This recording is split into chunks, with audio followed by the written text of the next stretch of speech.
Good morning and welcome back to a very special edition of Gary's Movie Emporium. Today is a Wild Eye releasing movie review for the movie Scream Park, starring Doug Bradley. I noticed when I had opened it, it had an insert from Wild Eye releasing here. It says more horrors from the world of Wild Eye. It's got Murder University, Mold, Final Entries, Blood Soaked, and then, of course, the wildeyeReleasing.com link there. And then the logo. And on the back, it has Deadly Xmas or Christmas. It looks really good. Exhumed, The Disco Exorcist. That sounds interesting. Long Live the Dead. Yeah, and there's the insert that came with this. Don't mean to take away from the review here, but just thought I'd try something a little different today. And there's the disc art for cover, or the disc art for the cover of the disc. I don't know if you can see it too good there. That's ohGr, the killer in this movie. Well, the one of two killers in this movie, I should say. Basically, this movie is about an unsuccessful park owner who devises a plan to hire two psychopathic killers to gather up kind of like notoriety of the wrong kind to basically gain to gain popularity of the mystique around the what's the name of the park? I'm trying to think what it was called. Frightland. It was called Frightland, and basically he was trying to gather up controversy so people would flock to it at some point so he could save the park, because I think in the movie it said that it was flirting with filing Chapter 11 bankruptcy. So it's pretty much when you go that route, you're all but going out of business. And the main, well, not the main guy, but the guy talking about it in the movie was, let's see, what was his name? Marty. And he's talking about how the park's attendance has dropped and things of that nature. But I'm going to get to that in a minute. But first up, I want to say that the movie was from 2012, 125 minutes, or 100 hour and 25 minutes, and was released in the UK in 2016 as well. And like I said, here, when it was released here, it was 4 years apart. So it's 2012. Stars Wendy Wygant as Jennifer, Steve Rudzinski as Marty, Nivek ohGr as Iggy. He's one of the main killers in the movie, by the way. Alicia Marie Marcucci as Allison, Nicole Beatty as Missy, Doug Bradley himself as Mr. Hyde, the actual park owner, Kaylee Marie Harris as Carly, Dean Jacobs as Tony, Tyler Kale as Rhodey, and the second killer, Ian Lemon as ohGr. And that pretty much is the cast in a nutshell there in the movie. But basically, and then I left out the security guard who looked an awful lot like Ving Rhames. His name was Henry. He reminded me a lot of him. This was directed by Cary Hill and written by Cary Hill. The cinematographer was Nathan Fullerton. Edited by Scott Lewis. Production company was Proto Media. And it officially says it was released on January 6th, according to the Wikipedia link that I'm looking at. If you, there's a number of, like, references in this movie as well.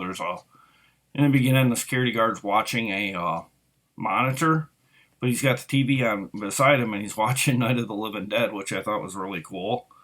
And then later on in the movie, Mr. Hyde is approached by Marty to kind of tell you what went down on their decision with the park closing.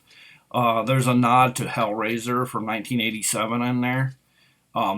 This film was great. I mean, it had everything. I know that it doesn't have the best rating on IMDb with a 4.1 rating, but there was so much memorable stuff in this. I mean, I was like writing down things that stood out to me the most. I mean, I think this is probably the most standout-ish movie that I've done so far because, for one, it had the slasher killer, which I love. Then you had the park, which I love too. I love the combination of the psycho. They had a little bit of comedy, but not overdoing it. This was filmed mostly in Conneaut Lake Park in Pennsylvania. Um, the soundtrack was done by Plow City, USA, and written and performed by Invader. So, I mean, it had like I love the music for this. I love the atmosphere. It Joe Bob Briggs would have had fun with this movie. I mean, there's kills, there's blood, there's gore, there's guts. You know, there's all kinds of stuff in this movie, and I was really surprised. There's very limited nudity in this movie, which I was surprised because today's horror films tend to go a little overboard. I think with that a little, and there's some pretty good performances from some of these actors. I mean, Jennifer was a great actress in this. I even thought the killers were great actors in this. It just had everything. It just meshed for me. Apparently, this movie was made through a Kickstarter campaign too, as well, which made it even, which they brought together. I don't know how much they raised to make the movie, but it's being reported as a $3 million budget. And apparently a lot of this, too, was filmed in and around University of Pittsburgh. So, and I was doing some reading on when they were filming. Apparently, they were going to be renovating this park at some point. Like, I don't know, after the shooting or whatever, right before they were going to start. They left it very rustic looking to give it that kind of like rundown parkish look. So, they did the right thing there. I thought that made it look all the more believable. It looked like a park that was about ready to go out of business.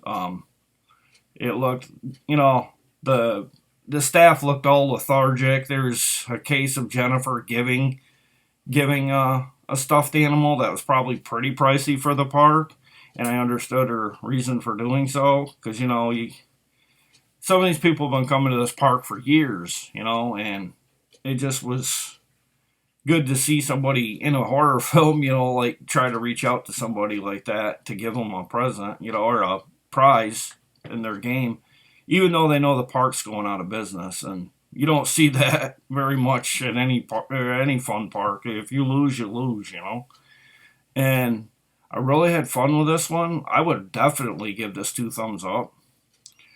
There's different covers going around about this movie, but I don't know. I come back to this one. I love this cover. It got a Texas Frightmare Weekend official selection, an Erie Horror Film Festival selection, and a Horror Realm official selection, all 2013. But it had everything. I really love this. I don't know. I think it's it's in my at least top 2 to top 3 that I've done so far. Maybe even the top movie.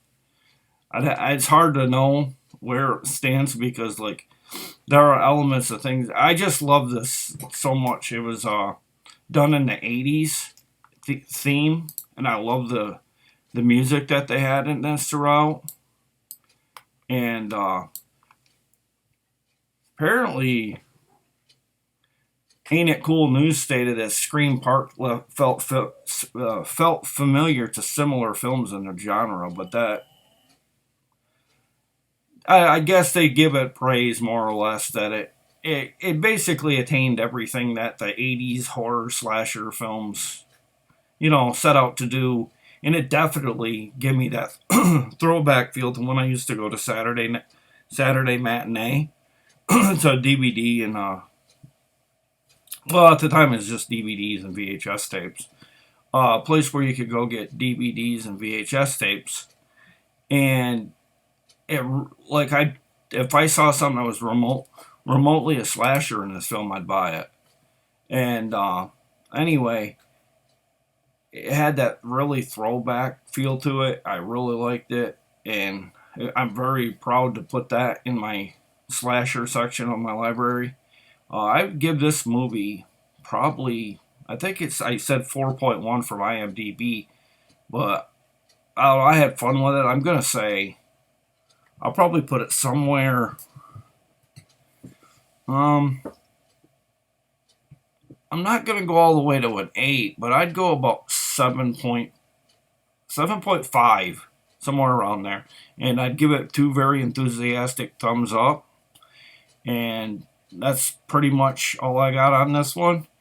And like I said, I think Joe Bob Briggs would have loved this to review or to watch in his show that he does on Shudder. It's the perfect example of what kind of movie he would have set and ran down in the body count. But I really like this one. I know I keep saying that, but I really was excited. I wasn't really expecting much because I don't know. I just really thought it was going to be really kind of like mediocre, but I liked a lot of things. I thought the performances were fine.